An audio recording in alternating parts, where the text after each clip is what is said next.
these are the agreed upon 4 strongest factions. The decks that they're bringing in are the 4 best factions, the 4 best decks that you could possibly bring to a tournament. I mean, you're not going to purposely handicap yourself going into one of these things by bringing something that's suboptimal, that's perhaps not well positioned in this meta, in this competitive scene. So as it stands, these are the best decks, and that's what we want to see happen. We want to see the best players play the best decks, and that is what we're getting, and it's starting off.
GranMazorca looking in the graveyard to see if there's anything that saves him. The Heat Wave is decent, but it's not going to be good enough, and Pajabol wins game number 1 in this final series.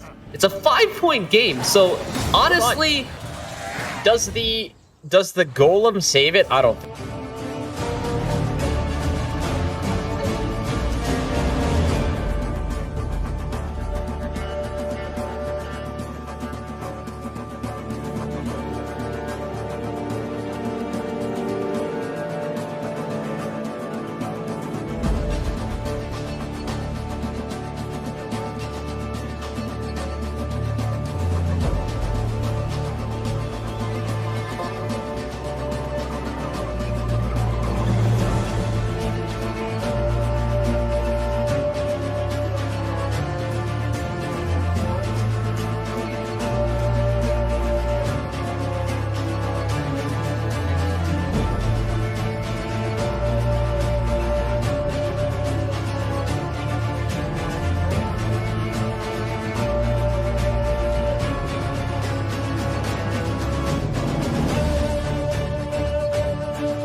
that it's over. The writing is on the wall. And Pajabol...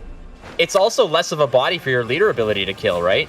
So by heat waving your own pyrotech, there's nothing for your opponent to interact with their leader ability. So it's just going to be a fat gourd with a saber-toothed tiger chaser, and that's about it, baby. Yeah, I mean, it's like a 9.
Like, you don't have an option of getting Joachim back, so it's just gonna go for it again, see if he can grab something more useful this time. And it's the Junior!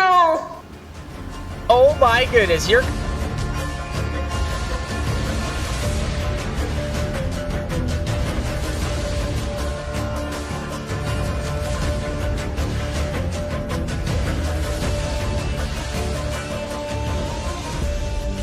What kind of card does GranMazorca put Pajabol on? He's gonna play it.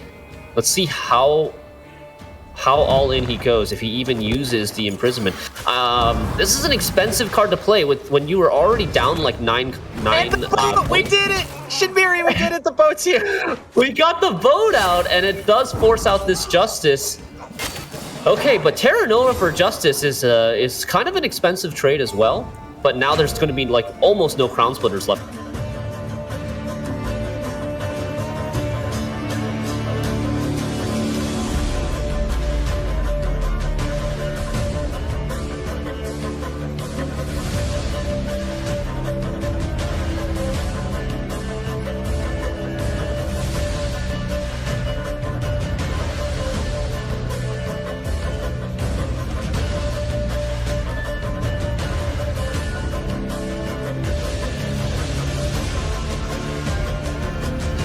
but this could be enough.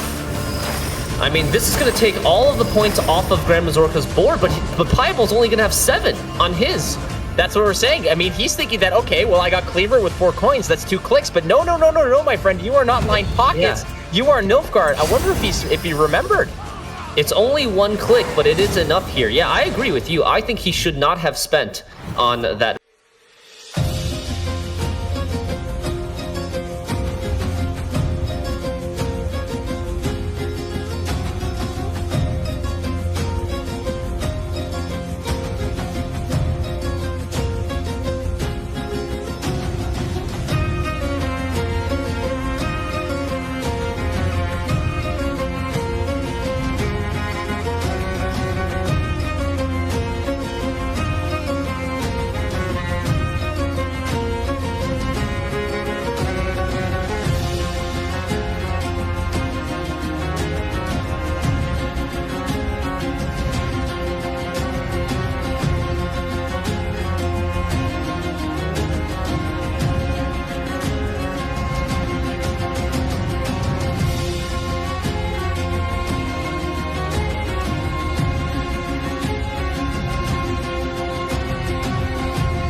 GranMazorca could have clicked the Horson Jr. to kill the spender and get the coins. And go back up to 9. Yeah. There was no detriment there to do that. And then he would have gotten a new bounty on with the Witchfinder, which I don't understand why he didn't do it. I'm not sure what the downside was, but